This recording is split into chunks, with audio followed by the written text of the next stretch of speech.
Jacob Lamone takes each day a step at a time. Pretty typically, I'm up by about 6:30 or so and reading the overnight emails. Got to make some coffee pretty quickly. Feels like I'm working for a revolution every day when I wake up. What we're going to be talking about is how we win Texas. So we're at the state headquarters for the Bernie Sanders campaign. We've got some of our super volunteers and staffers organizing phone banks and canvas shifts for tonight. For example, we've got a couple of barnstorms rallies around the state. I'm calling to make sure you know about the barnstorming. Those barnstorms are events in which we recruit new volunteers. For example, we're going to have one in LaGrange and Fredericksburg coming up. It's going to be a lot of fun, a lot of people. How do you wage a realistic campaign in a state as big as Texas against someone who has the fundraising capability and the support and organization that Hillary Clinton does?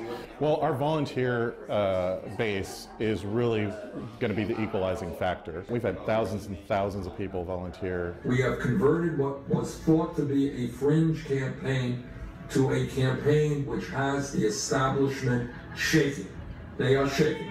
In the primary, I think we've overcome the biggest challenge, which is Bernie's not a viable candidate. I think after Iowa, we've dispelled that myth. In the general election, I think it's just going to be turnout. There are so many people who are disenfranchised by the political process that they just stay home. I would love for you to be able to come. It's a campaign that views itself as a revolution. What about the criticism that he's too radical? I think Bernie's positions are actually very mainstream. We all want our children to have a good college education. We all want to have access to health care. All of those things, I think, really do appeal to your working class family, your mainstream family. I would argue most people agree with that. An argument volunteers here are taking to the streets of Texas.